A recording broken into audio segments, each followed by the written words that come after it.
மதிப்போர் தம்மை தரத்தில் உயர்த்தி பிறவி பயனை நல்கும். எவரொருவர் குருவை மதித்து ஒழுகினாலும் தப்பாது குரு உயர்வு மதிப்போர் தம்மை தரத்தில் உயர்த்தி பிறவி பயனை நல்கும். வாழ்க வையகம், வாழ்க வையகம், வாழ்க வளமுடன். அன்பர்களே, இந்த தலைப்பு நமக்கு ஒன்றும் புதிதானதல்ல. இதுல இருக்கக்கூடிய நிறைய பேர் மனவளக்கலைக்கு புதிதான அன்பர்களும் கிடையாது. இருந்தாலும் மீண்டும் மீண்டும் நாம் ஏதோ ஒரு தலைப்புல சிந்தனை சந்திச்சுக்கிட்டே இருக்கிறோம். எதுக்காக அப்படின்னா, நாம் படித்த விஷயங்களை மீண்டும் ஒரு முறை திரும்பி பார்ப்பதற்கு, அப்படி படித்த விஷயங்களுடைய உணர்வு, அந்த வார்த்தையின் பொருளை நாம் எந்த அளவுக்கு உணர்ந்து கொண்டிருக்கிறோம் என்பதற்காக நம்மை நாமே ஒரு பரிசோதனை செய்து கொள்வதற்கு ஒரு வாய்ப்பு. அதில் மேலும் இன்னும் கொஞ்சம் கூடுதலாக நாம் ஆழ்ந்து செல்வதற்கு ஒரு வாய்ப்பாகத்தான் இந்த தொடர் சிந்தனை இணையதளம் வழியாக உலக சமுதாய சேவா சங்கம் பல்வேறு மண்டலங்கள் மூலமாக நடத்தி கொண்டிருக்கிறது. அந்த அடிப்படையில் கும்பகோணம் மண்டலம் மிக சிறப்பாக அந்த சேவையை ஆற்றிக் கொண்டிருக்கிறது. அதுக்கெல்லாம் இந்த ஆர்வத்தோடு பங்கு பெறும் நாம் அனைவரும் தான் காரணம். நம்முடைய அந்த ஆர்வமும் அந்த ஒத்துழைப்பும் தான் அந்த வேதாத்திரியத்தை இந்த அளவுக்கு கொண்டு சென்றிருக்கு. அந்த அடிப்படையில் இன்னைக்கு அகத்தவத்தின் பெருமை அப்படிங்கிறத பத்தி நாம் சிந்திக்க போறோம். நம்ம வாழ்க்கை வளமுடன் இந்த ஸ்கிரீன் ஷேர் கொடுத்திருந்தேன். அது அதுல பாத்துக்கலாம். Screen share. சரி, அது இப்ப மாறிட்டு அதான். ஓகேங்க சார். ஓகே. ஏன்னா அதுல இந்த கவிதை டைப் பண்ணி போட்டிருக்கேன். இன்டராக்டிவா பண்றதுக்காண்டி பண்றேன். ஓகே. வாழ்க வளமுடன். அன்பர்கள் அனைவரும் ஒரு அன்பு வேண்டுகோள். நாம் நிறைய விஷயங்கள் கேட்டிருப்போம், நிறைய படிச்சிருப்போம்.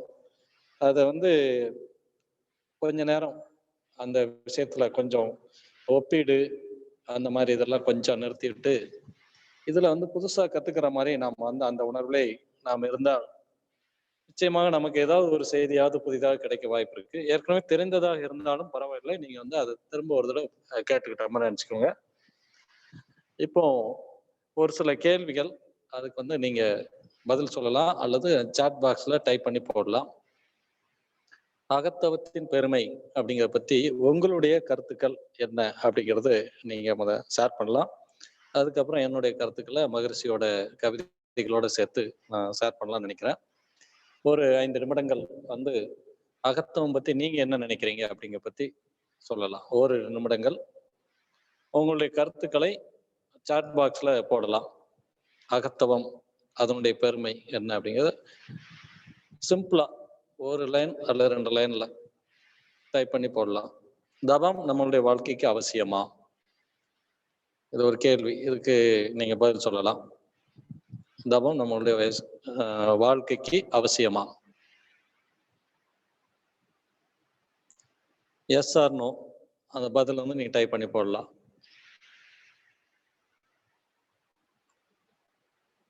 வாழ்க வளமுடன். அத்தியாவசியம். வாழ்க வளமுடன். விஜயலட்சுமி அம்மா வாழ்க வளமுடன். நன்றி. ஏன் தவம் செய்யணும்? ஏன் செய்யணும்? அவசியம். ஓகே, அது ஏன் அவசியம்? தவம் ஏன் செய்யணும்? இறை உணர்வு பெறலாம். Peaceful mind. வாழ்க வளமுடன். சரி, அகத்தவத்தை பத்தி உங்களுடைய கருத்துக்கள் ஏதாவது ஒரு வார்த்தைகள் சொல்லலாம். வாழ்க வளமுடன். அகத்தவம் அவசியம் சொல்லிட்டீங்க. நம்மை நாமே அறிந்து கொள்ள முடிகிறது. வாழ்க வளமுடன். கோமதி அம்மா வாழ்க வளமுடன். புத்தி.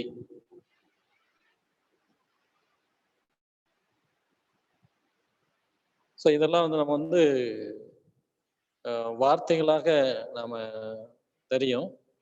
ஆனா உணர்வாக நம்ம எந்த அளவுக்கு தெரிஞ்சிருக்கோம், என்னை பொறுத்த வரைக்கும் அது நான் இன்னும் கொஞ்சம் கூட அதுக்குள்ள இதுல போன மாதிரி எனக்கு உணர்வு தெரியல. உங்களுக்கு தெரிஞ்சிருந்தா ஓகே. நார்மலா நமக்கு கிடைச்ச பலன்களை சொல்லலாம். கிடைக்க போறது அப்படிங்கிறது ஓகே. இப்ப வரைக்கும் நம்ம வந்து குறைந்தபட்சம் ஒரு வருஷத்துல இருந்து 20 வருஷம் 30 வருஷம் அந்த மாதிரி நிறைய நாள் இது பயணம் பண்ணிக்கிட்டு இருக்கிறோம் வேதாத்திரியத்துல. ஆனா அந்த இதுல வந்து பாத்தீங்கன்னா அந்த இறை உணர்வு முக்தி அப்படிங்கிறது நமக்கு வந்து கிடைச்சிருக்கும். ஆனா எந்த அளவுக்கு அது உணர்ந்து இருக்கிறோம், எந்த அளவுக்கு ரொம்ப நேரம் நீடிச்சு இருந்திருக்கு அப்படிங்கிறது ரொம்ப ரொம்ப கம்மியா இருக்கு. சாதாரணமா உள்ள விஷயங்கள் நம்ம சொல்லலாம். எதுவுமே வந்து பாத்தீங்கன்னா ரொம்ப ஹைஃபையான பதில்கள், ரொம்ப உயர்வான இதுதான் சொல்லணும்னு கிடையாது. நமக்கு இயல்பா இயற்கையா கிடைச்ச விஷயங்களை நம்ம ஷேர் பண்ணும்போது இன்னும் கொஞ்சம் கூடுதலாக அதுல பயணம் பண்றதுக்கு நமக்கு உறுதுணையா இருக்கும். இப்போ நம்ம வந்து மன அமைதி அப்படிங்கிற ஒண்ணு கிடைக்குது இல்லைங்களா? அடுத்தப்ப வந்து பாத்தீங்கன்னா பொறுமை, விட்டு கொடுக்கிற தன்மை, அப்புறம் வந்து பாத்தீங்கன்னா சகிப்புத்தன்மை, இந்த மாதிரி விஷயங்கள்லாம் கிடைக்கும். இந்த விஷயங்கள்லாம் நம்ம கிட்ட மேலோங்கும் போது மட்டும்தான் நம்ம என்ன சொல்லக்கூடிய பதிலான இறை உணர்வு முக்தி அப்படிங்கிறதெல்லாம் இயல்பாக இயற்கையாக கிடைக்கக்கூடிய ஒரு விஷயம். ஒவ்வொரு நிமிடமும் தவமாக இருக்க வேண்டும். வாழ்க்கை வளமுடன். குருவே துணை. கோபம் வருத்தம் கண்ட்ரோல் ஆகுது. வாழ்க்கை வளமுடன். மன அலைச்சொல் குறைக்க முடியும். Will power. வாழ்க்கை வளமுடன். நன்றி, உங்களுடைய ஒத்துழைப்பு நன்றி. சரி, இப்போ என்னுடைய புரிதல்ல நான் சில விஷயங்கள் ஷேர் பண்றேன். உங்களுக்கு ஏதாவது கருத்துக்கள் இருந்தா நீங்க ஃபைனலா ஷேர் பண்ணலாம், அல்லது சாட் பாக்ஸ்ல அப்பப்போ நீங்க போட்டுட்டே இருக்கலாம். வாழ்க்கை வளமுடன். இப்போ வந்து தவத்தை பத்தி நம்ம என்ன சிந்திக்கலாம் அப்படிங்கிறத பார்க்கலாம். உங்களுக்கு ஸ்கிரீன்ல நீங்க பார்த்துட்டே இருங்க. சிவவாக்கியர் என்ன சொல்றாரு? நட்டக்கல்லை சுற்றியே 4 புஷ்பம் சாத்தியே, நட்டக்கல்லை தெய்வம் என்று 4 புஷ்பம் சாத்தியே, சுற்றி வந்து மொனமொனன்னு சொல்லு மந்திரம் ஏதடா, நட்டக்கல்லும் பேசுமோ நாதன் உள்ளிருக்கையில், சுட்ட சட்டி சட்டுவம் கரிச்சுவை அறியுமோ. இது வந்து நான் நிறைய நேரம் என்னுடைய புரிதல் வந்து கொஞ்சம் வித்தியாசமா இருந்தது. ஆனா இன்னைக்கு அந்த நெட்ல கொஞ்சம் சர்ச் பண்ணும்போது இதை பத்தி மறைமலை அடிகள் அப்படிங்கிற ஒருத்தர், பெரிய ஒரு அறிஞர், அவரு ஒரு கருத்து இதுல போட்டிருக்காங்க. அதை சொல்றதுக்கு முன்னாடி நீங்க என்ன நினைக்கிறீங்க அப்படிங்கிறத பத்தி சொல்லலாம். என்னுடைய கருத்தும் முன்னாடி அப்படித்தான் இருந்தது, உங்களுடைய கருத்துக்களும் அப்படித்தான் இருக்கும்னு நினைக்கிறேன். இந்த வார்த்தையோட பொருள், நட்டக்கல்லை சுற்றியே 4 புஷ்பம் சாத்தியே, சுற்றி வந்து மணமணன்னு சொல்லு மந்திரம் ஏதடா. இதை வந்து வார்த்தையில டைப் பண்ணி நீங்க எக்ஸ்பிளைன் பண்றது கொஞ்சம் டைம் எடுக்கும். அதனால நீங்க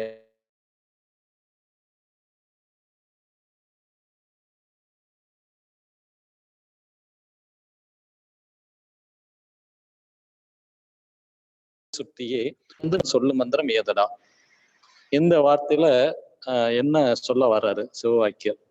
அதே மாதிரி சுட்ட சக்தி சட்டுவும் கரிச்சுவை அறியுமோ, இத மாதிரி இந்த பாடல்ல பொதுவா அவர் என்ன சொல்ல வர்றாரு அப்படிங்கறத உங்களை ஹேண்ட்ரைஸ் பண்ணிட்டு, உங்களுக்கு அந்த பொருள் தெரிஞ்சவங்க அது எதுவா இருந்தாலும் பரவாயில்ல, சரி தவறுங்கிறத நீங்க யோசிக்க வேண்டாம், உங்களுடைய புரிந்த விஷயத்தை நீங்க ஷேர் பண்ணலாம். வாழ்க்கை வளமுடன். ஒரு 1/2 நிமிடம் இந்த கவியோட பொருள், நம்ம வந்து நிறைய இடங்கள்ல இந்த கவியெல்லாம் பேசியிருப்போம், நிறைய சிந்தனை கொடுக்கும் போதெல்லாம். வாழ்க்கை வளமுடன். யாருனாலும் உங்களுடைய கருத்துக்களை மைக் ஆன் பண்ணிட்டு நீங்க பேசலாம். தெய்வம் கல் இல்லை. Okay, right. வாழ்க்கை வளமுடன். சரி, சிம்பிளா வாழ்க்கை வளமுடன். யாரும் சொல்ல விரும்புறீங்களா? Okay, right. சொல்லிட்டீங்க, ஒருத்தர் பதில் சொல்லிட்டீங்க. நீங்க எல்லாரும் உங்க சார்பில் ஒருத்தர் சொல்லியிருக்காங்க, எல்லாரும் சொன்ன மாதிரி நான் எடுத்துக்கிறேன். நட்டக்கல்லை தெய்வம் என்று 4 புஷ்பம் சாத்திய, சுற்றி வந்து மணமணன்னு சொல்லும் மந்திரமேலதான் நட்டக்கல்லும் பேசுமோ நாதன் உள்ளிருக்கையில்.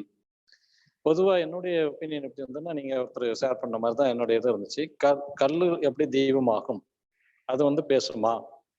நமக்குள்ளதானே இறைவன் இருக்காரு, அப்போ ஏன் வந்து கல்லை வந்து வழிபடுறோம் அப்படிங்கிற மாதிரி அவர் சொல்லியிருப்பாரோ அப்படின்னு தான் எனக்கு தோணுச்சு. ஆனா மறைமலை அடிகள் அவர் வந்து என்ன விளக்கம் கொடுக்கிறாரு அப்படின்னா, எல்லா இதுக்குள்ளயும் இருக்கக்கூடிய இறைவன் அந்த கல்லுக்குள்ளயும் இருக்கத்தானே செய்வாரு. அப்போ நாதன் உள்ளிருக்கையில் அப்படிங்கும்போது, அந்த உள்ளிருக்கையில் நம்ம என்ன நினைக்கிறோம்? நமக்குள்ள இருக்கக்கூடியதுன்னு நினைக்கிறோம். ஏன் அந்த கல்லுக்குள்ள இல்லையா? அந்த கல்லுக்குள்ள இருக்கக்கூடிய இறைநிலை எப்படி இருக்கு? அது அசைவற்ற ஒரு தன்மையில இருக்கு. இருப்பாக இருக்கிறது. இல்லையா? ஏன்னா அதுக்கு உயிர் கிடையாது. அசைவற்ற ஒரு தன்மையில இருக்கும்போது, அப்ப அந்த தன்மையில இருக்க மகரிஷி என்ன சொல்றாங்க? அது வந்து அமைப்பு, துல்லியம், இயக்க ஒழுங்கு அப்படிங்கிற தன்மையில அது அறிவாக உள்ளுக்குள்ள இயங்கிக் கொண்டிருக்கிறது. ஆனா நம்மகிட்ட வரும்போது அது எப்படி இருக்கும்? அதே இது வந்து இப்ப என்னது? உணர்தல், பிரித்துணர்தல் இல்லையா? அ அந்த 3 தன்மையில சொல்லுவாங்க இல்லையா? அந்த தன்மையில நமக்கு வந்து இயக்குது இருக்குது. காக்னிஷன், எக்ஸ்பீரியன்ஸ், டிஸ்கிரிமினேஷன் அப்படிங்கிற 3 தன்மையில நமக்குள்ள இயங்கிட்டு இருக்கு. அப்ப அந்த கல்லுக்குள்ள இருக்கக்கூடியது இறைநிலை தான். ஆனால் அது வந்து அதை உணரக்கூடிய அளவுக்கு நம்மளுடைய மனம் ஒடுங்கி செல்லும் போது மட்டும்தான் உணர முடியும். அந்த கல்லுக்குள்ள இருக்கக்கூடிய இறைநிலையும், எனக்குள்ள இருக்கக்கூடிய இறைநிலையும், எல்லாவற்றிலும் இருக்கக்கூடிய இறைநிலையும் ஒன்றுதான் என்பதை நாம் ஆழ்ந்து தவம் செய்யும் போது மட்டும்தான் நாம் நட்ட கல்லை சுற்றியே 4 புஷ்பம் சாத்தியே நட்டக்கல்லை தெய்வம் என்று 4 புஷ்பம் சாத்தியே இந்த சுற்றி வந்து மொனமொனன்னு சொல்லும் மந்திரம் ஏதடா நட்ட கல்லும் பேசுமோ நாதன் உள்ளிருக்கையில் அவன் நீ ஒன்றாய் அறிந்த இடம். அந்த நிலையில இருக்கும்போது நம்ம வந்து அந்த கல்லுக்குள்ள இருக்கக்கூடிய இறைநிலையை உணர முடியும். எல்லாவற்றிற்கும் இருக்கக்கூடிய இறைநிலை தான். அப்போ அந்த கல்லுக்குள்ளயும் இருக்குமா இருக்காதா?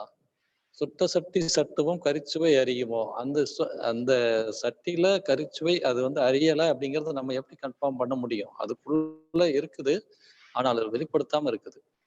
அப்போ என்னன்னா எல்லாவற்றிலும் இருக்கக்கூடிய நிலை அந்த கல்லிலும் இருக்கும்.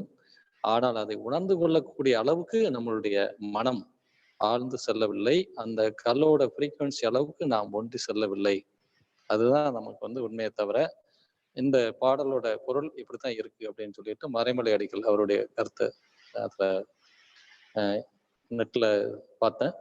ஸோ நீயோ ஜெபம் பண்ணும்போது உன் அறை வீட்டுக்குள் பிரவேசித்து ஜீசஸ் என்ன சொல்றாரு? இப்ப சிவவாக்கியர் சொன்ன மாதிரி ஜீசஸ் என்ன சொல்றாரு அப்படின்னு பார்ப்போம். நீயோ ஜெபம் பண்ணும்போது உன் அறை வீட்டுக்குள் பிரவேசித்து உன் கதவை பூட்டி அந்தரங்கத்தில் இருக்கிற உன் பிதாவை நோக்கி ஜெபம் பண்ணு. அப்பொழுது அந்தரங்கத்தில் பார்க்கிற உன் பிதா வெளியரங்கமாய் உனக்கு பலன் அளிப்பார். இதுல மத்தேயு 6:6ல ஹவு டு ப்ரே பிரேயர் எப்படி பண்ணணும் அப்படின்னு சொல்லிட்டு ரொம்ப அற்புதமான அது உள்ள வந்து பாத்தீங்கன்னா மகரிஷியோட கருத்துக்கள் அப்படி அல்ல ஜீசஸோட கருத்துக்கள் அப்படி மகரிஷிட்ட இருக்கிறது. அதை வந்து நம்ம பார்க்க முடியும். அந்த நீங்க இது வந்து பாத்தீங்கன்னா வேதங்கள் அப்புறம் இது மறை நூல்கள் அதெல்லாம் வந்து பாத்தீங்கன்னா வெவ்வேறு காலத்துல அதை பத்தி மகரிஷி ஒரு கவியில குறிப்பிட்டிருக்காரு. ஆனா அது இந்த தலைப்பை ஒட்டி இல்லாதனால அது எடுக்கல. எல்லாமே வந்து பாத்தீங்கன்னா எந்தெந்த காலத்துல எந்தெந்த இதுலயோ வந்து சொன்ன விஷயங்கள் எல்லாமே சமுதாயத்துக்கு தேவையான விஷயம்தான். அந்தந்த காலம் அந்தந்த சமுதாய சூழல் அந்தந்த பழக்க வழக்கங்கள் மக்களுக்கு வாழ்க்கை முறைக்கு ஏத்த மாதிரி ஒவ்வொரு ஞானிகள் ஒவ்வொரு விதத்துல ஒவ்வொரு மறைநூல்களை அவங்க வந்து வெளியிட்டிருக்காங்க. ஆனால் அது எல்லா காலத்துக்கும் எல்லா மக்களுக்கும் பொருத்தமானதா இருக்காது.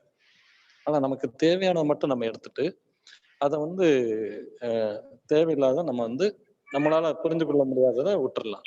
வாழ்க வளமுடன். இப்ப இந்த இதுல வந்து என்ன சொல்ல வர்றாரு ஜீசஸ் வந்து, நீங்க மைக் ஆன் பண்ண வேண்டாம். நீங்க உங்களுடைய கருத்துக்களை சிம்பிளா இப்போ பண்ணிக்கிட்டு இருக்கீங்களா இதே மாதிரி சாட்ல பண்ணிக்கலாம். தமிழ்லயோ ஆங்கிலத்திலயோ. மைக் ஆன் பண்ண வேண்டாம். உங்க மைக் மியூட் பண்ணிக்கோங்க. நீயோ ஜெபம் பண்ணும்போது உன் அறை வீட்டுக்குள் பிரவேசித்து உன் கதவை பூட்டி அந்தரங்கத்தில் இருக்கிற உன் பிதாவை நோக்கி ஜெபம் பண்ணு. அப்பொழுது அந்தரங்கத்தில் பார்க்கிற உன் பிதா வெளியரங்கமாய் உனக்கு பலன் அளிப்பார். இதுல வந்து ஜீசஸ் என்ன சொல்ல வர்றாரு அப்படின்னு உங்களுடைய புரிதல் நீங்க சொல்லலாம். இதுல எப்படி ப்ரேயர் பண்ணணும் அப்படிங்கிறது இந்த இந்த மத்தேயு ஃபுல்லாவே ரொம்ப எக்ஸலண்டான வசனங்கள் இருக்கும். அதை வந்து நீங்க நம்ம மகரிஷியோட பிரம்மஞானம் அந்த இது அதுல ரிஃப்ளெக்ட் ஆகும். சொல்லுங்க. இந்த வசனத்தை பார்க்கும்போது உங்களுடைய கருத்துக்கள் என்ன தோணுது அப்படிங்கறத நீங்க சொல்லலாம். அறை வீடு அப்படின்னு சொல்லக்கூடிய என்ன சொல்றாரு? அந்தரங்கம்னு ஒண்ணு சொல்றாரு. அது என்ன சொல்றாரு? வெளியரங்கம்ங்கிறது எத சொல்றாரு? எப்படி ஜெபம் பண்ணணும் அப்படின்னு சொல்றாரு? உங்களோட கருத்துக்கள் ஷேர் பண்ணலாம். சார், நீங்க ஷேர் பண்ண டைம் ஆச்சுன்னா நானே உங்க சார்பெல்லாம் சொல்லிடுறேன். உங்களுடைய கருத்துக்களை உங்க மனசுல கரெக்டா இருக்கான்னு மேட்ச் ஆகுதான்னு பாருங்க. அப்பப்போ நீங்க டைப் பண்ணி போட்டுட்டு இருக்கலாம். வாழ்க வளமுடன்.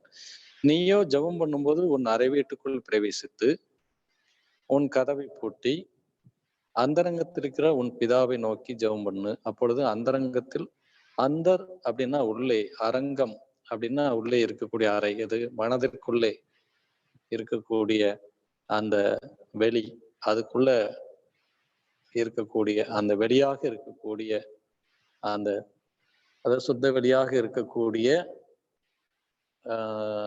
இறைநிலை நோக்கி நாம் ஜெபம் பண்ணும்போது என்ன நடக்கும் அப்படின்னா, வெளியரங்கம், இந்த வெளிங்கிறது வெளியே இருக்கக்கூடிய சுத்த வெளிக்கும் வெளின்னு நம்ம சொல்றோம். இங்க வந்து உள்ளே வெளியேன்னு சொல்ல பார்த்தீங்களா? உள்ளே இருக்கக்கூடிய அதான் நான் என்ன சொல்றது, இருக்கும் இடத்தை விட்டு இல்லாத இடம் தேடி எங்கெங்கோ அலைகின்றான் ஞான தங்கமே அப்படின்னு ஒரு பாடல் வரும் பார்த்தீங்களா? அப்போ நமக்குள்ள போய் உள்ளுக்குள்ள இருக்கக்கூடிய இறைநிலையோடு ஒன்றி நின்று நாம் ஜெபம் பண்ணும்போது நமக்கு தேவையான அனைத்தும் வெளிப்புறமாக நமக்கு கிடைக்கும். அதை நினைப்பது எல்லாமே நடக்கும் அப்படின்னு மகர்ஷி ஒரு இடத்துல பேசும்போது சொல்றாங்க பார்த்தீங்களா? அப்ப ஏன் நான் நினைக்கிறது நடக்க மாட்டேங்குது அப்படின்னா, நம்ம ஏற்கனவே நினைச்ச விஷயங்கள் எக்கச்சக்கமா நினைச்சு வச்சிருக்கோம். அப்போ அது எல்லாமே ஒரு ரோட்ல டிராபிக்கா இருக்கும்போது நம்ம வண்டி ஓட்டுறதுக்கு சிரமமா இருக்கும் பார்த்தீங்களா? அதே இது அதிகாலை டைமோ அல்லது நைட் டைமோ நம்ம போகும்போது ஈஸியா இருக்கும். ஏன்னா எந்த வண்டியும் இருக்காது. நம்ம வந்து போக வேண்டிய இடத்துக்கு ஒரு 1/2 மணி நேரம் முன்னாடியே போய் கூட நம்ம சேர முடியும். அதே மாதிரி நம்மளுடைய எண்ணங்கள் நிறைவேறதுக்கு தடையாக இருக்கிறது ஏற்கனவே நினைச்சு வச்ச எண்ணங்கள், நினைச்சுட்டு இருக்கிற எண்ணங்கள். அப்போ அவ்வளவு எண்ணங்களுக்கு மத்தியில இந்த இப்ப நினைக்கக்கூடிய எண்ணம் ஈஸியா செயல்படுறதுக்கு கொஞ்சம் சிரமமா இருக்கும். அப்போ அதுக்கு தான் என்ன சொன்னாங்க, நம்ம வந்து ஒரே ஒருமுக சிந்தனையாக ஒரு சிந்தனை அல்லது குறைந்தபட்சம் ஒரு 5ஓ 10க்குள்ள இருந்ததுன்னா நமக்கு வந்து அந்த எண்ணங்கள் ஈஸியா நிறைவேறும். அதனாலதான் நம்ம நினைக்கிறது நடக்க மாட்டேங்குது. 2வது அந்த எண்ணத்துல தீவிரம் இல்லையா? அந்த எண்ணம் எந்த அளவுக்கு ஒழுங்காகவும், எந்த அளவுக்கு ஆழமான ஒரு ஈடுபாடோடு இருக்குதோ அந்த அளவுக்கு செயலுக்கு வரும்.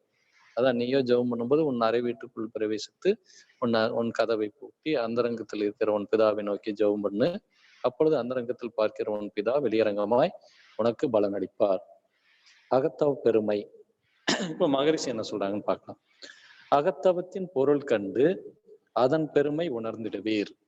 அகத்தவத்தின் பொருள் கண்டு அதன் பெருமை உணர்ந்திடுவீர். அகத்தவம் எந்த அளவுக்கு பொருள் வாய்ந்தது அப்படிங்கிறத நாம் வந்து ஆஹ் தவம் பண்ற மாதிரி நம்ம வந்து மத்தவங்களுக்கு காமிக்கிறது தவம் கிடையாதுங்க. அது யார் பாக்குறாங்க, யார் என்ன நினைக்கிறாங்க, யார் என்ன கமெண்ட் பண்ணாங்க, அதை பத்தி எல்லாம் நம்ம கண்டுக்கிடாம எப்பவும் நம்ம வந்து தவத்துல எப்படி வந்து நம்ம ஒரு சினிமா பார்க்கும்போது எந்த அளவுக்கு இன்ட்ரெஸ்ட் காமிக்கிறோமோ, எந்த அளவுக்கு ஒரு பிரியாணி சாப்பிடும்போது எந்த அளவுக்கு இன்ட்ரெஸ்ட் காமிக்கிறோமோ, அதே மாதிரி நண்பர்கள் கூட சேர்ந்து நம்ம வந்து ஒரு ஜாலியா பேசி இருக்கும்போது எந்த அளவுக்கு இன்ட்ரெஸ்டா இருக்குமோ, அதை விட பல மடங்கு ஈடுபாடோடு நாம் வந்து தவம் செய்யும் போது மட்டும்தான் தவத்துல அந்த ஆர்வம் காமிக்கும் போது அதனுடைய பெருமை உணர முடியும். அகத்தவத்தின் பொருள் கண்டு அதன் பெருமை உணர்ந்திடுவீர். அகத்தவமோ உயிரினிலே அறிவை ஒடுக்கும் பயிற்சி. உயிரினிலே இது வந்து அறிவுங்கிறது இங்க என்ன சொல்ல வர்றாருன்னா மனம். மனம்ங்கிறதும் அறிவுங்கிறதும் மகரிஷி வந்து சில இடங்கள்ல ஒண்ணுதான் அப்படிங்கிற மாதிரி சொல்லியிருப்பாங்க. அந்த அடிப்படையில உயிரினிலே அறிவை ஒடுக்கும் பயிற்சி. மனம் எப்போ அறிவா மாறும் அப்படின்னா அது வந்து பதிவுகள், அதாவது அது ஒரே நிலையில ஒருமித்து அது வந்து அசைவற்ற ஒரு நிலைக்கு போகும்போது மனமே அறிவா மாறிடும். அப்போ அந்த அறிவை ஒடுக்கும் பயிற்சி, அகத்தவமும் உயிரினிலே அறிவை ஒடுக்கும் பயிற்சி. அகத்தவத்தால் மேலும் உயிர் அம்மாகி மெய்ப்பொருளாம். அதுவே வந்து மெய்ப்பொருளாகவே மாறிவிடும் இந்த அகத்தவம் பண்ணும்போது. அதாவது இதுல வரிசையா வருது அடுத்து சொல்ல நினைக்கிற விஷயங்கள்லாம். அகத்தவத்தால் வீடுணர்ந்து அமைதி பெற்று இன்புறலாம். அப்ப அகத்தவத்தின் பொருள் கண்டு அதன் பெருமை உணர்ந்திடுவீர். அகத்தவமோ உயிரினிலே அறிவை ஒடுக்கும் பயிற்சி. அகத்தவத்தால் மேலும் உயிர் அம்மாகி மெய்ப்பொருளாம். அகத்தவத்தால் வீடு உணர்ந்து அமைதி பெற்று இன்புறலாம். ஒரு சர்க்கரையில செஞ்ச ஒரு பொம்மை, சுகர்ல செஞ்ச ஒரு பொம்மைய கடலுக்குள்ள ஒரு கயிறை வச்சு ஒரு நூல்ல கெட்டி இறக்கணும்னு வச்சுக்கோங்களேன். என்ன ஆகும் அப்படின்னா, கடல்ல கரைந்து போகும் அப்படிங்க நம்ம நார்மலா சொல்லுவோம். உங்களுக்கு பதில டைப் பண்ணி போடலாம். நீங்க மைக் ஆன் பண்ணணும் ப்ளீஸ். அந்த கடல்ல கரைந்து போகும் என்பது சரியான பதில் தான். ஆனால் அதை விட ஒரு சிறப்பான பதிலாக எப்படி சொல்லலாம்னா, அது கடலாகவே மாறிவிடும். கடலாகவே மாறிவிடும் அப்படிங்கிறது பாருங்க. அந்த கடல் இப்ப பொம்மை கரையும் போது பொம்மை கடல் அப்படிங்கறத நம்ம பார்க்க முடியும். இப்ப கரைந்ததுக்கு அப்புறம் அந்த பொம்மை இருக்கா இல்லையா? இருக்கு. ஆனா இல்லை அப்படிங்கிற நிலையில இருக்குது. இல்லை, ஆனால் இருக்கு. சரிங்களா? சோ இருப்பது இல்லாதது போல் இருக்கிறது. இருப்பதை உணர முடியாத அளவுக்கு இருக்கிறது கரைந்த பின்பு. அப்போ அந்த கடலில் கரைகின்ற அந்த நிகழ்வு நடக்குது பார்த்தீங்களா? அதான் தவத்துல நமக்குள்ள நடக்கக்கூடிய ஒரு விஷயம். அந்த கரைதலோட உச்சபட்சமாக நடக்கும்போது அது கடலாகவே மாறிவிடும். அந்த நிலையில இருக்கக்கூடியதான் அவன் நீ ஒன்றாய் அறிந்த இடம். அதாவது ஒரு வைரமுத்தோட ஒரு பாடல்ல கூட ஒரு வரும்.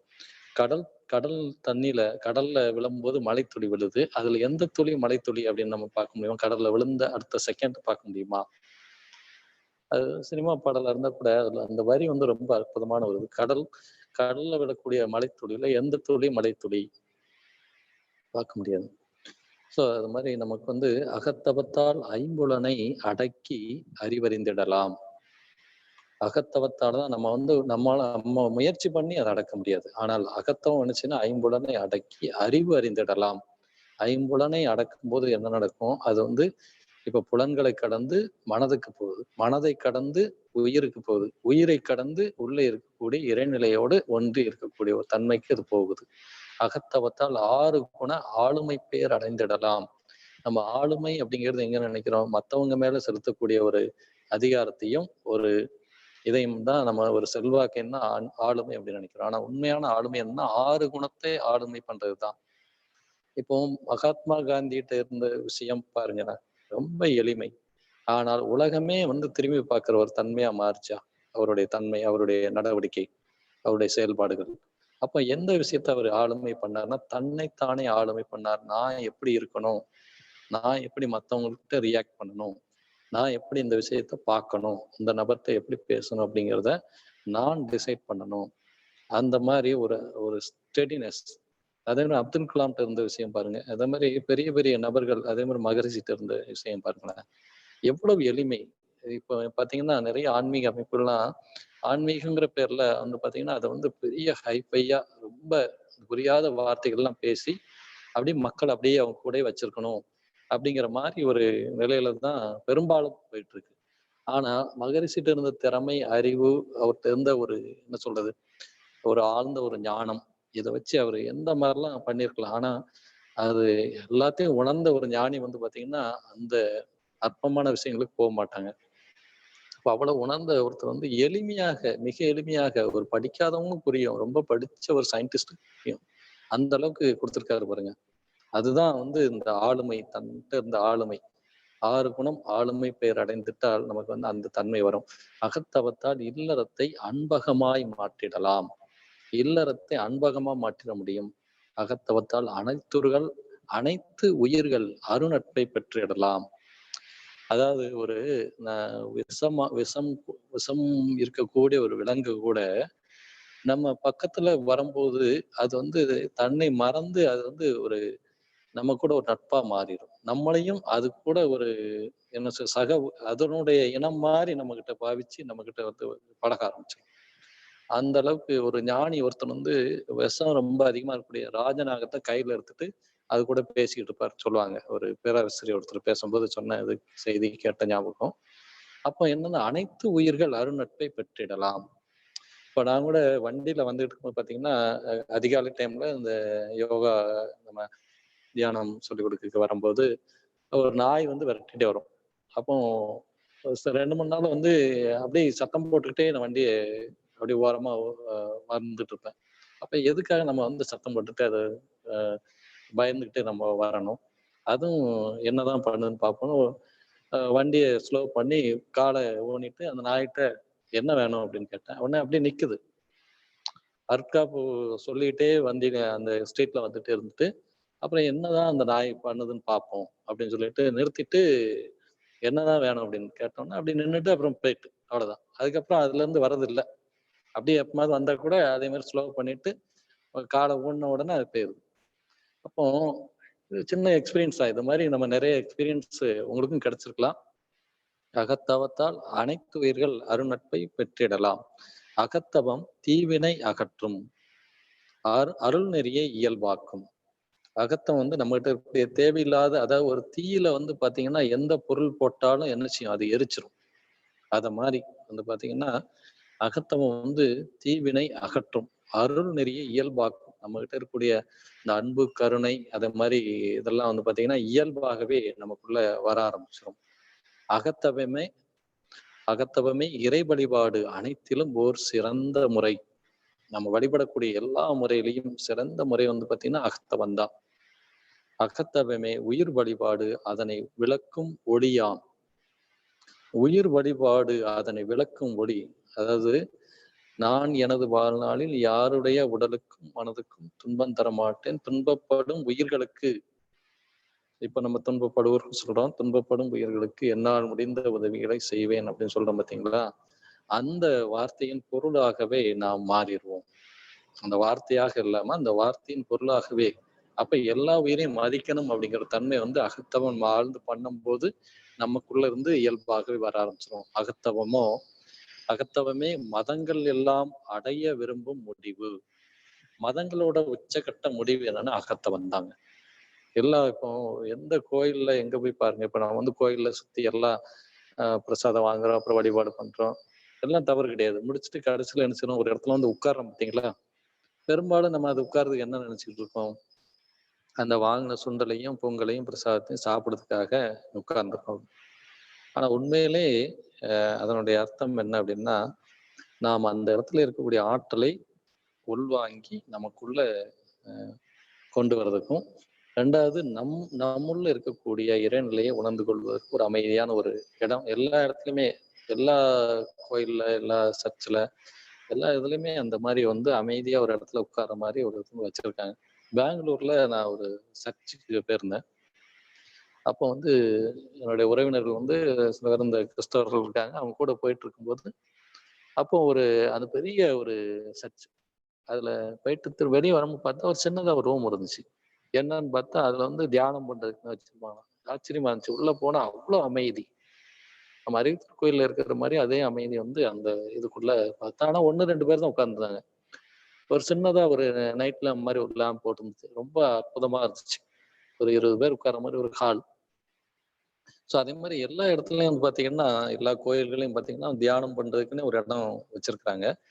ஆனா இப்போ அதை நம்ம எப்படி யூஸ் பண்றோம் அப்படிங்கிறது அது வேற விஷயம். சரி, உயர்ந்த அகத்தவம் அப்படிங்கிற மகிழ்ச்சி இன்னொரு கவிதைகளை என்ன சொல்லியிருக்காங்கன்னா, நிறைவடைந்த குரு மூலம் நேர்முகமாய் குண்டலினி யோகம் கற்று நித்ததவம் ஆழ்ந்து ஆற்றி உண்மை உணரப் பெற்றால் முனைப்பு போகும். நிறைவடைந்த குரு மூலம், ஒவ்வொரு வார்த்தையும் பாருங்க, ரொம்ப முக்கியமான விஷயங்க. குருன்னு நினைக்கிறவங்க எல்லாம் குரு கிடையாது, சரிங்களா? நிறைவடைந்த குரு மூலம் நேர்முகமாய் குண்டலினி யோகம் கற்று நித்த தவம் ஆழ்ந்து ஆற்றி உண்மை உணரப் பெற்றால், பாருங்க, ஒரு குண்டலினியும் கத்துக்கிட்டா மட்டும் போதும் சொல்லல. அந்த கத்துக்கிட்ட விஷயத்த நித்த தவம் ஆழ்ந்து ஆற்றி உள்ளே மையமாக இருக்கக்கூடிய ஒன்றை, அத உண்மை உணரப்பெற்றால் முனைப்பு போகும். நான் எனது அப்படிங்கிற சொல்றோம் பாத்தீங்களா, அது அப்படி அறவே வந்து நம்மளை விட்டு போயிரும். இறைவனது பகுதி நிலை உயிர் மனமாய் தேர்ந்து அதன் உறைவிடமாம் உடல் அதுவே சமுதாயம் உற்பத்தி செய்து பல பொருட்கள் ஈந்து முறையாக வளர்த்து பண்பாட்டுடனே கல்வி தொழில் காத்தந்த முழு கதையும். கதை என்ன கதை பாருங்க. இறைவனது பகுதி நிலை உயிர், அது மனமாய் தேர்ந்து அதன் உறைவிடமாம் அந்த உயிர் மனம் எங்க உறைவிடமா இருக்கு? உடல் அதுவே. அது எது கொடுத்தது? சமுதாயம் உற்பத்தி செய்து பல பொருட்கள் ஈந்து முறையாக வளர்த்து. யார? நம்ம உடம்ப. எந்த உடம்ப? உயிர் மனமும் இருக்கக்கூடிய உடம்ப. எந்த உயிர் மனம்? இறைவனது பகுதியா இருக்கக்கூடியது. இறைவனது பகுதி நிலை உயிர் மனமாய் தேர்ந்து அதன் உறைவிடமாம் உடலதுவே சமுதாயம் உற்பத்தி செய்து பல பொருட்கள் ஈந்து முறையாக வளர்த்து பண்பாடு சொல்லிக் கொடுக்குது, கல்வி சொல்லிக் கொடுக்குது, தொழில் கொடுக்குது, காப்பு கொடுக்குது. எது? சமுதாயம். பண்பாட்டுடனே கல்வி தொழில் காப்பு தந்த முழு கதையும் சிந்தனையின் முதிர்ச்சியினால் உணர்ந்து. எப்ப நமக்கு உணர்வு வரும்? சிந்தனையில முதிர்ச்சி வந்தா மட்டும்தான். சிந்தனையில் முதிர்ச்சியினால் உணர்ந்து வினைப்பதிவாய் பெற்ற கரை நீங்க. எது? இந்த உயிர் ஜெனரேஷன் வந்துகிட்டே இருக்கு இல்லையா, டிராவல் பண்ணி. அப்ப அது வினைப்பதிவாய் பெற்ற கரை நீங்க உயிரதனை இறைநிலைக்கும் கனவுடலை சமூகத்திற்கும் கனிவுடனே அர்ப்பணிக்கும் தகமை வரும் இறைநிலையே இந்நிலையே முழு பேராம். அப்ப எது முழுமை பேரு அப்படிங்கிற இந்த இடத்துல சொல்றாங்க. நிறைவடைந்த குறு மூலம் குண்டலினி யோகம் கற்று நிறுத்ததவும் ஆழ்ந்து ஆற்றி உண்மை உணரப்பெற்றால் முனைப்பு போகும் இறைவனது பகுதி நிலை உயிர் மனமாய் தேர்ந்து அதன் உறைவிடமாம் உடல் அதுவே சமுதாயம் உற்பத்தி செய்து பல பொருட்கள் இருந்து முறையாக வளர்த்து பண்பாட்டுடனே கல்வி தொழில் காப்பு தந்த முழு கதையும் சிந்தனையின் முதிர்ச்சியினால் உணர்ந்து வினைப்பதிவாய் பெற்ற கரை நீங்க உயிரதனை இறைநிலைக்கும் கனவுடலை சமூகத்திற்கும் கனிவுடனே அர்ப்பணிக்கும் தகமை வரும் இந்நிலையே முழு பேராம். அப்ப என்னுடைய இதுங்க என்னங்க இருக்கு? ஒண்ணும் இல்லை. மனம், மனநிலை. மனம் புலன் உணர்வினில் மயங்கிட மாயையாம் மனம் உயிர் வெளியினில் மறிவி தோய்ந்திட மனம் விரிந்து அறிவு எனும் மாபெரும் எய்திடும் மனம் அறிவாகிய மனிதனும் தெய்வமே. மனம் மாய என்பார்கள் மனநிலை மாற்றத்தை. மனம் மாய்வதே இல்லை. மனம் மெய்ப்பொருளாகி மனமே அறிவாக மறுபிறப்பு எய்திடும். மனம் மாய்வதே இல்லையா, அது மனமே என்ன செய்யுது? அறிவாக மறுபிறப்பு எய்திடும். மனம் அறிவான பின் மரணமில்லா நிலை. மனம் அறிவாயிட்டுன்னு வச்சுக்கோங்க, அது மரணமில்லா இல்லை. ஏன்னா இரண்டோட ஒன்றிடுறோம். அப்ப அந்த இடத்துல அதுக்கு ஆதியோட ஐக்கியமாயிருது. அப்ப அந்த இதுக்கு எதுக்கு அழிவு அப்படிங்கிறது கிடையாது. மனம் புலன் உணர்வினில் மயங்கிட மாயையாம். புலன்கள் தான் நான் அப்படின்னு நினைச்சிட்டு அந்த நேற்று சாப்பிட்ட பிரியாணி நினைச்சிட்டு இன்னைக்கும் அதே நினைச்சிட்டே ஓடிக்கிட்டு இருக்கோம். அல்லது நேற்று பார்த்த சினிமா இப்படியே ஓடிக்கிட்டே இருக்கிறது புலன் உணர்வுலேயுமோ 5 புலன் உணர்வுலே. அப்ப அது மாயை. மனம் உயிர் வெளியினில் மருவி தோய்ந்திட மனம் விரிந்து அறிவெனும் ஆவதும் எய்திடும். இதே இது வெளியின சுத்த வெளியில மருவி தோய்ந்திட மனம் விரிந்து அறிவெனும். இப்ப இன்னைக்கு பண்ண பாத்தீங்களா துரியாதீதம், ரொம்ப அற்புதமான உதவம். மாபதம் எய்திடும் மனம் அறிவியாகிய மனிதனும் தெய்வமே. இப்ப மனம் அறிவாக மாறிவிட்டால், அதாவது உள்ளே ஒடுங்கி அறிவா மாறும் அல்லது வெளியே விரிஞ்சி அறிவா மாறும். சரிங்களா? சோ அந்த 2 நிலையில மனம் மாய என்பார்கள் மனநிலை மாற்றத்தை. மனம் மாய்வதே இல்லை. மனம் மைப்பொருளாகி மனமே அறிவாக மறுபிறப்பு எய்திடும். மனம் அறிவான பின் மரணமில்லா நிலை. மனமது இயற்கையின் மாபெரும் நிதிகளோ. இந்த வரிகள் நம்ம கேள்விப்பட்டிருப்போம். அதுதான் இயற்கையில மாபெரும் நிதி. மனமதை தாழ்த்திட மயக்கத்தால் துன்பமே. மனமதை உயர்த்தினால் மட்டில்லா இன்பமாம். மனதிலே உலையெல்லாம் மனத்திலே உலையெல்லாம் மற்றெங்கு தேடுவீர். எல்லாமே இங்க உள்ளதான் இருக்கு. ஏன் எங்க போய் தேடுவீங்க? வேணா மனமது இயற்கையின் மாபெரும் நிதிகளோ. மனமதை தாழ்த்திட மயக்கத்தால் துன்பமே. மனமதை உயர்த்தினால் மட்டில்லா இன்பமாம். மனத்திலே உலையெல்லாம் மற்றெங்கு தேடுவீர். அறிவின் 4 நிலைகள். இது எல்லாமே அகத்தவத்தை ஒட்டி என்னுடைய சிந்தனைக்கு எட்டின வகையில நான் இந்த கவிதைகள் செலக்ட் பண்ணியிருக்கேன்.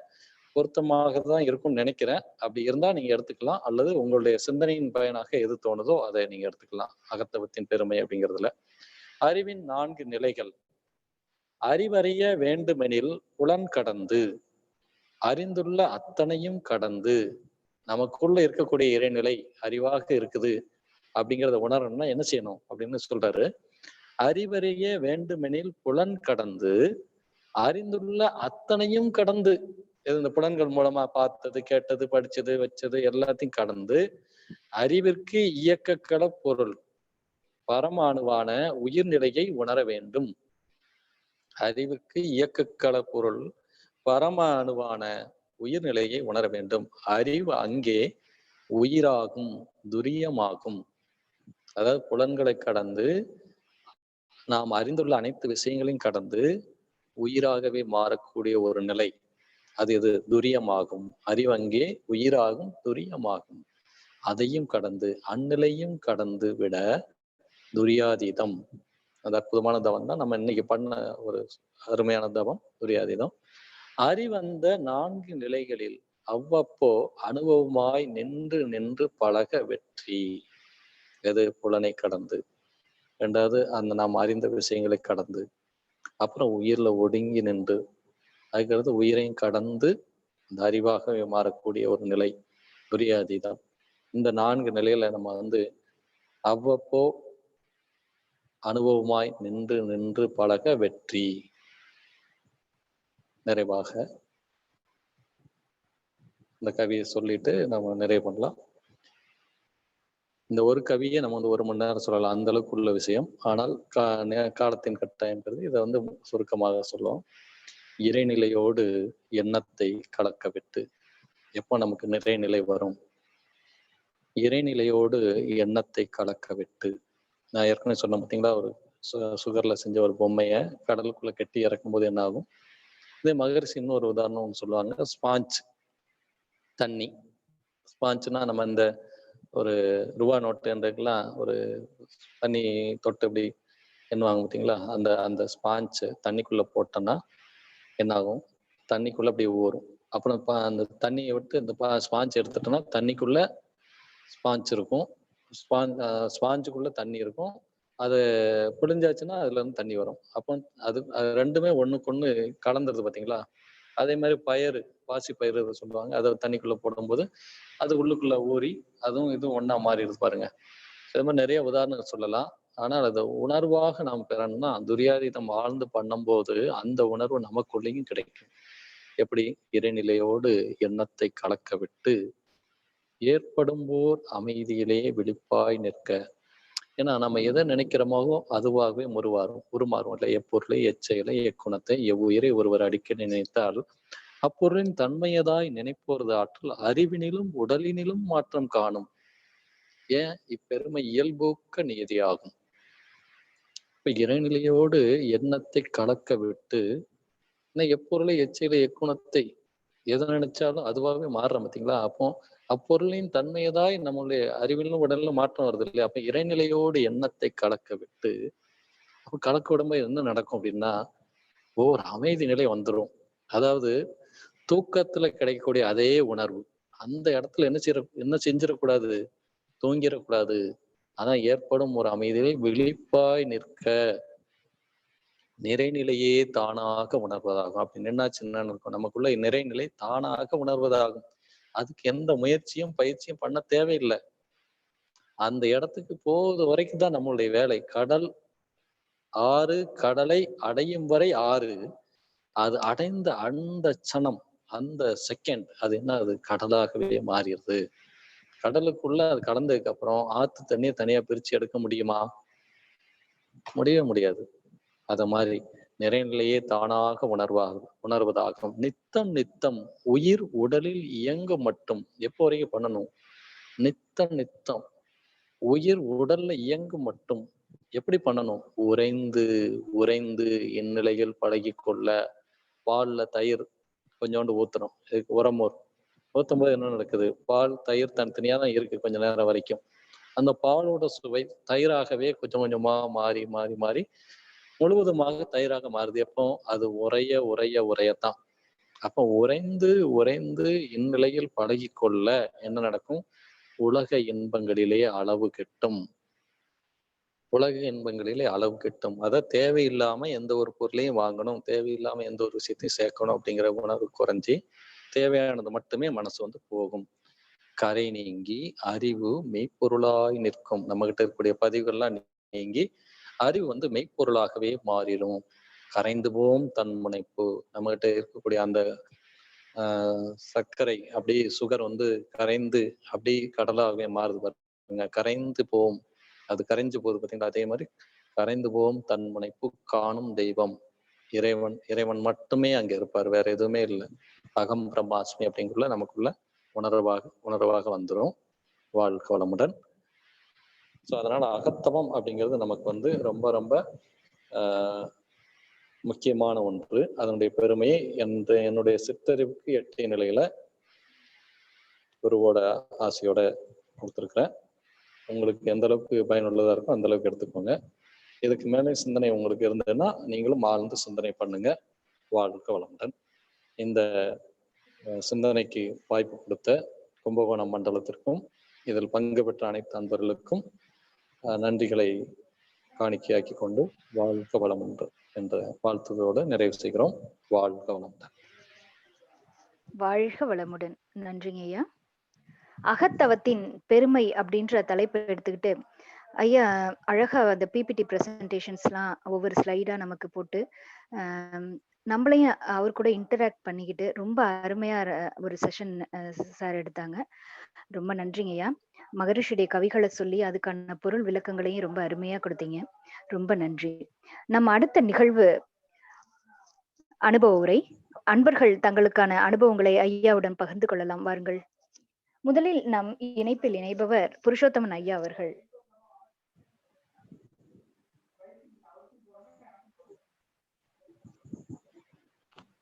வாழ்க வளமுடன் ஐயா. வாழ்க வளமுடன். வாழ்க வளமுடன் ஐயா. ஒரு சிறப்பானதொரு சிந்தனை உரை, ஒரு வித்தியாசமான உரை.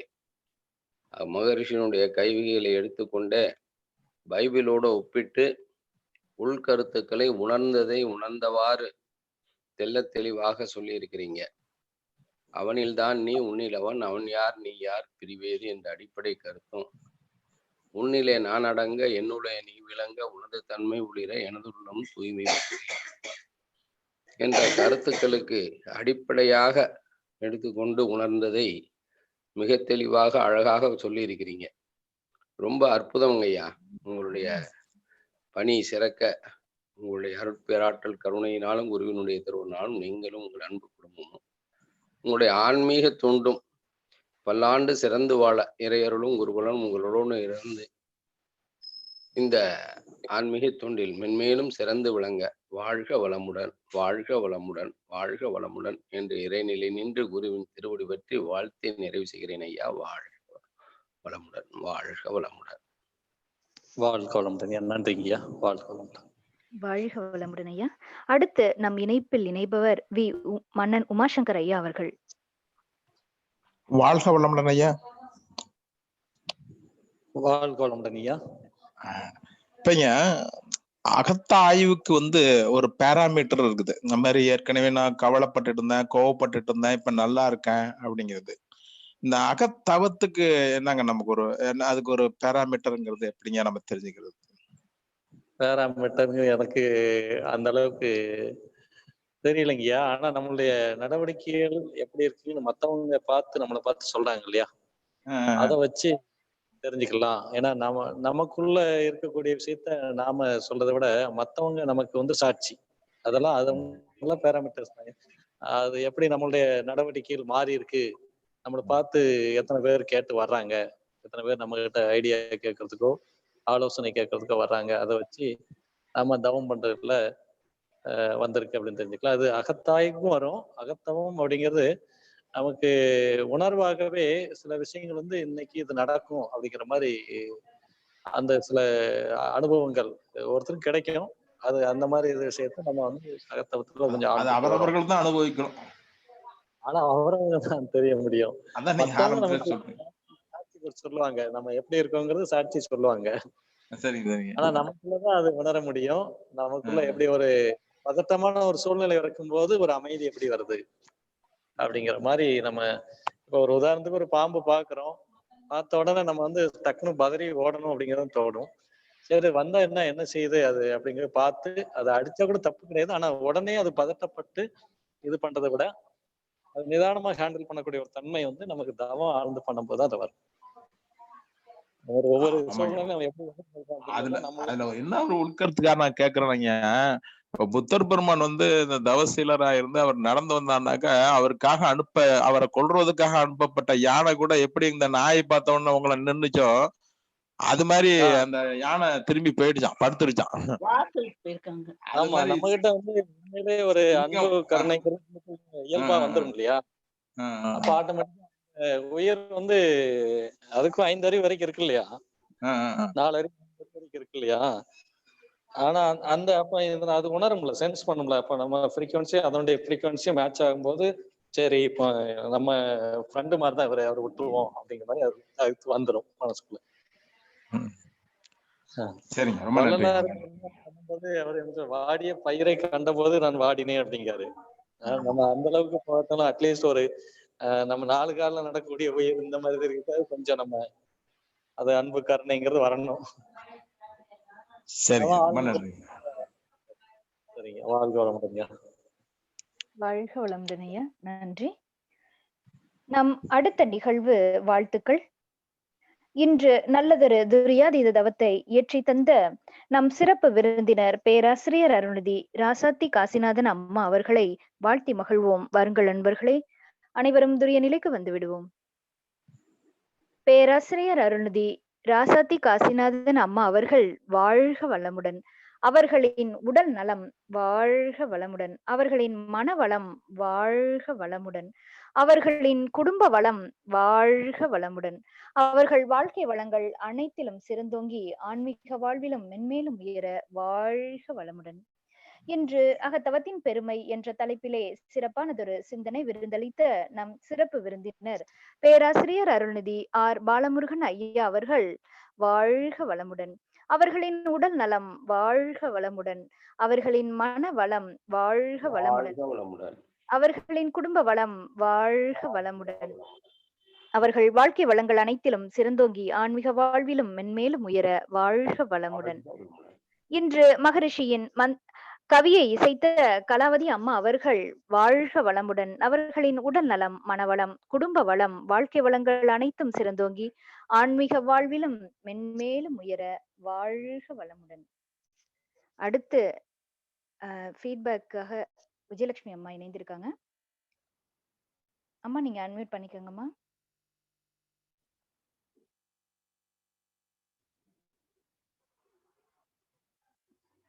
அம்மாக்கு லைன் கிடைக்கல. நாம் அடுத்த நிகழ்வு உலகநல வாழ்த்து.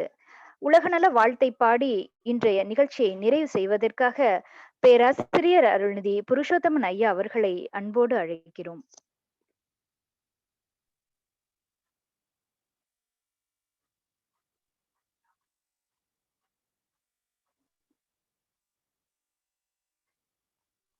ஐயா ஹேண்ட் ரைஸ் பண்ணுங்களேன் ஐயா.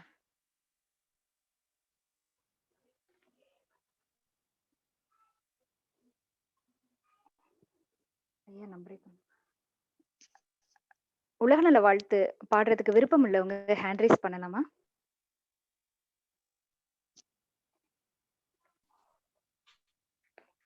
பிரேமாவதி அம்மா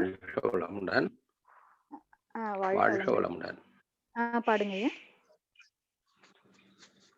உலகமெல்லாம் பருவமழை ஒத்தபடி பெய்யட்டும், உழவரெல்லாம் தானியத்தை உவப்புடனே பெருக்கட்டும், பல தொழில்கள் புரிகின்ற பாட்டாளி உயரட்டும், பகுத்துணர்வில் தொகுத்துணர்வு பண்பாட்டை உயர்த்தட்டும், கலகங்கள் போட்டி பகை கடந்தாட்சி நடக்கட்டும், கல்லாமை கடன் வறுமை களங்கங்கள் மறையட்டும், நலவாழ்வை அளிக்கும் மெய் ஞான ஒளி வீசட்டும், நம் கடமை அறவாழ்வின் நாட்டத்தே சிறக்கட்டும், நம் கடமை அறவாழ்வின் நாட்டத்தே